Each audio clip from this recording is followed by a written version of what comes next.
결혼은 사랑만으로 유지되기 어렵다는 말이 있는데요. 여러분은 이 말에 대해 어떻게 생각하세요? 결혼하면 사랑은 다 사라진다. 경제력이 제일 중요하다. 사랑 없는 결혼을 어떻게 하냐고 말하는 분도 있을 것 같고, 사랑뿐 아니라 인성이 중요하다고 하는 분도 있을 것 같아요. 초혼뿐 아니라 이혼 등 다양한 이유로 혼자가 된 후 재혼을 고민하는 분들도 있는데요. 제가 다양한 커플들을 만나며 남녀가 오래 가려면 꼭 맞아야 하는 것이 있더라고요. 이것이 안 맞으면 커플이 오래 연애하기도 힘들고, 특히 결혼이나 재혼으로 가기는 더 어렵다는 걸 알게 되었어요. 오늘은 그것에 대해 이야기 나눠볼게요. 여러분의 구독과 좋아요, 알림 설정은 영상을 만드는데 큰 힘이 됩니다. 좀 더 행복한 삶을 원하는 주변 분들에게 공유도 많이 부탁드립니다. 사랑만 보고 결혼한 분도 있고 현실적인 조건만 보고 결혼한 분도 있죠. 제가 다양한 커플들을 보고 느낀 것은 남녀 관계는 사랑만으로 어렵더라고요. 사랑으로 관계를 시작할 수는 있지만 사랑만 있으면 관계가 대부분 유지가 안 되더라고요. 각박하고 너무 계산적이라고 말하는 분도 있을 것 같은데요. 우리의 삶이 현실에 기반을 두고 있기 때문에 어쩔 수 없는 부분인 듯해요. 그럼 경제력이 있고 현실적인 조건이 모두 맞으면 결혼 생활이 행복할까요? 어떤 분이 한국의 쇼윈도 부부가 많은 것은 조건만 보고 결혼한 사람들이 많아진 이유가 있다고 하더라고요. 저는 이 말에 일정 부분 공감합니다. 사랑이 전제되지 않고 조건만 보고 결혼을 하게 되면 가지고 있는 안락함을 포기하기는 싫고 각자의 삶을 살게 되는 경우가 많은 것 같아요. 그렇기 때문에 사랑과 현실적인 요소의 밸런스가 중요한 것 같습니다. 머리로는 다 아는데 눈에 콩깍지가 씌이면 주변에서 아무리 말려도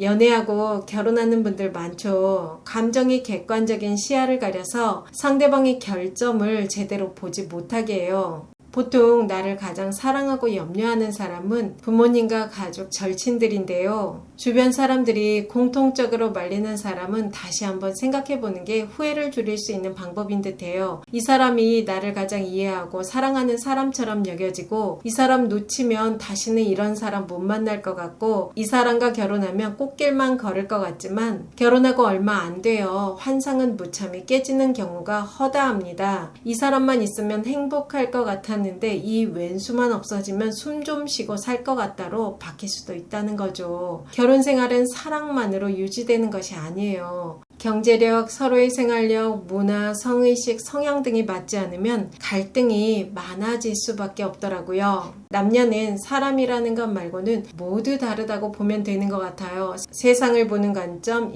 인간관계에서의 규칙, 문제를 인식하고 받아들이는 관점, 문제를 해결하는 방식 등 모두 다른 종족이에요. 요즘 한국의 이혼율이 증가한다는 건 다들 아실 거예요. 결혼한 부부의 절반 가까이가 이혼을 해요. 이혼을 안 한 부부도 헤어지지 못해 괴롭게 사는 부부가 많습니다. 남녀가 갈등하는 대부분의 이유는 의사소통의 문제, 문화의 차이, 서로 다른 성격을 받아들이지 못해서인데요. 세상에 아주 딱 맞는 사람은 없죠. 얼굴 생김새가 모두 다르듯 남녀는 모두 다른데요. 이러한 차이를 조금이라도 줄이려면 문화가 비슷한 게 무엇보다 중요한 것 같더라고요. 사람들이 쉽게 놓칠 수 있는 부분이 문화인데요. 요즘 시대가 많이 변하다 보니 국제결혼도 많이 하죠. 중년에 혼자가 된 분들이 국제결혼에 대해 저에게 묻는 분들도 꽤 있습니다. 여러분은 국제결혼에 대해 어떻게 생각하세요? 저는 다양한 이유로 주변에 국제 커플이 많이 있는데요. 처음부터 국제 결혼을 하신 분도 있고, 이혼 후 미국 남자와 결혼하신 분, 교포와 결혼하신 분, 동남아 여성과 결혼 후 이혼하신 분 등 많습니다. 그렇다 보니 국제 결혼의 현실에 대해 좀 깊이 있게 알고 있는데요. 국제 결혼 환상만 가지고 하면 큰 아픔을 겪을 수 있어요. 2022년 기준 한국 남성들은 베트남, 중국, 태국 순으로 결혼을 많이 하고, 한국 여성들은 미국, 중국, 캐나다 순으로 결혼을 많이 한다고 해요. 이혼한 분들 중에도 외국인이나 교포들과 재혼한 분들도 많죠. 저는 국제결혼은 일반적인 결혼보다 10배쯤 힘들고 10배쯤 더 노력해야 결혼 생활을 유지할 수 있다고 생각해요. 특히 중년 이후 혼자가 된 후 외국인이나 교포와 재혼을 하면 더 힘들어지는 경우가 많은데요. 중년은 새로운 것을 받아들이는 게 젊은 사람들보다 어려워요. 그런데 그런데 국제 결혼을 하면 다른 나라에 가서 모든 걸 초등학생처럼 새롭게 배워야 합니다. 그 나라의 삶의 규칙을 하나하나 배워야 하는데 이게 정말 큰 스트레스로 다가온다고 해요. 서로 다른 문화에서 자란 사람들은 가치관, 관습, 생활 방식, 문제 해결 방식 등이 모두 다르죠. 자녀를 낳고 양육하는 방식도 다르고 성문화도 달라요. 매일 먹고 사는 식문화도 다릅니다. 한쪽은 육식을 즐기는 문화권에서 자랐고 다른 한쪽은 채식 위주의 식단을 유지하는 경우 식사를 준비하거나 외식을 할 때 갈등이 있을 수밖에 없어요. 가사 분담에 있어서도 어떤 문화에서는 남성의 가사 분담이 일반적이지만 아직도 전통적인 아시아 문화에서는 여성에게 가사 일이 많이 부담이 되죠. 의사소통 방식도 달라요. 한쪽 문화에서는 직접적이고 명확한 의사소통을 선호하지만 다른 쪽 문화에서는 간접적인 소통이 더 편하기도 해요. 미국에서 나고 자란 교포와 결혼한 한국 여성이 남편이 때로는 너무 솔직해서 상처를 받는다고 하더라고요. 또한 어떤 문화에서는 부부간 성관계를 아주 중요시하고 다른 문화에서는 부부간 성관계를 덜 중요시하기도 하죠. 어떤 문화에서는 여성이 맞벌이를 하는 게 당연한 것이고 다른 문화에서는 전업주부로 사는 게 당연시 여겨지기도 합니다. 어떤 문화에서는 더치페이가 당연한 것이고 다른 문화에서는 그래도 남자가 더 내자라는 문화가 존재해요. 또한 남사친 여사친이 당연히 허용되는 문화가 있고 남사친 여사친을 받아들이기 어려워하는 문화도 있죠. 개인보다는 집단이 우선시되는 문화가 있고 개인의 행복이 먼저인 문화도 있습니다.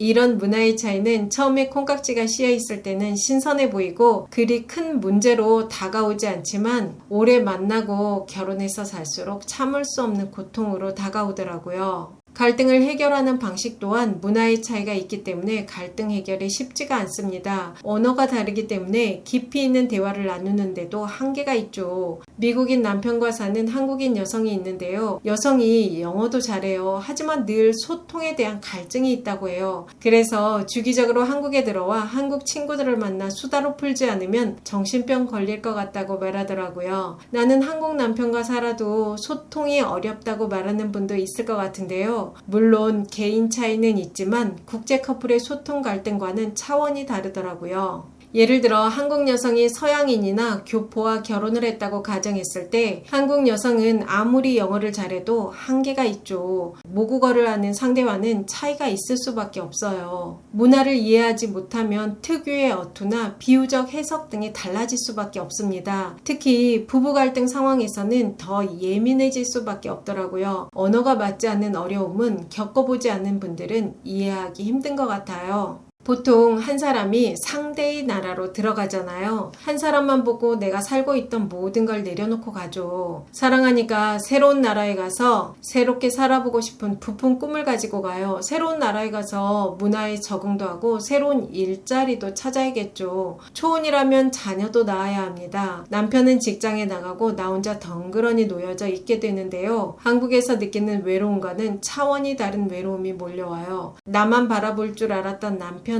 직장 생활에 바쁘고 내가 왜 여기 와서 이러고 있나 하는 마음이 들기도 해요. 세상에 나 혼자 버려진 것 같은 느낌이 들기도 한다고 합니다. 한국 남성분들 중에는 동남아 여성과의 결혼을 생각하는 분들도 있는데요. 문화의 차이는 물론이고 아직도 여전히 남아있는 사회적 편견도 있죠. 또한 국제결혼에서 태어난 자녀의 다문화적 배경도 어려움이 있습니다. 사회적 문제로까지 언론에 많이 나온 내용인데요. 제가 아는 분도 베트남 여성과 결혼을 했는데 아내가 한국에 와서 남편과 갈등이 있고 외롭다 보니 베트남 사람들과 어울리며 베트남 남자와 외도를 해서 결국 이혼을 했습니다. 남편 입장에서는 내가 큰 돈을 들여 너를 데리고 왔는데 왜 이러냐고 하며 답답해하고 여자 입장에서는 나이도 많은 남편이 더 이해해주고 사랑해줄 거라 기대했는데 속상하고 자신의 문화와 맞지 않는 한국 문화가 답답하고 외로웠던 것 같더라고요. 물론 국제결혼에서 잘 사는 분도 있지만 국제결혼은 더 많은 노력이 필요한 건 사실인 것 같습니다. 결혼은 현실이기 때문에 가족 문화 또한 중요하죠. 결혼식을 준비하고 하는 과정에서부터 가족의 문화가 달라 이혼 이야기가 오가는 신혼부부도 많더라고요. 양가 가족과의 갈등을 극복하지 못해 결국 상처만 받고 이혼한 분들도 있습니다. 내성적인 여성분이 무슨 일만 있으면 수시로 만나야 하는 가족 문화를 가지고 있는 시댁과의 갈등으로 힘들어하는 분도 있고, 돈이 없는데도 대출이라도 받아서 써야 하고 최고로 좋은 식당에서 외식을 해야 직성이 풀리는 처가 때문에 속상해하는 남성도 있더라고요. 즉 국제결혼뿐 아니라 양가 가족 간의 문화적 차이도 고려해야 하더라고요. 제가 20대에는 사랑만 있으면 결혼해서 잘 살 거란 착각을 했었는데요. 결혼은 사랑을 기반으로 한 현실적인 조건과 문화 등이 잘 맞는 것도 필요하더라고요. 물론 위에서도 이야기했지만 남녀는 기본적으로 대부분 다르기 때문에 딱 맞는 사람을 찾는 건 어렵죠. 하지만 어느 정도 큰 틀에서 비슷한 사람을 만나는 것이 갈등을 줄이는 방법인 것 같아요. 오래 만나고 좋은 관계를 유지하려면 사랑과 현실적인 조건의 밸런스가 중요합니다. 여러분 예쁜 사랑하세요. 여러분과 자유롭고 편안하게 나이 들어가고 싶은 오유입니다. 영상이 도움이 되셨다면 구독, 좋아요, 알림 설정까지 부탁드립니다. 좋은 영상으로 또 만나요.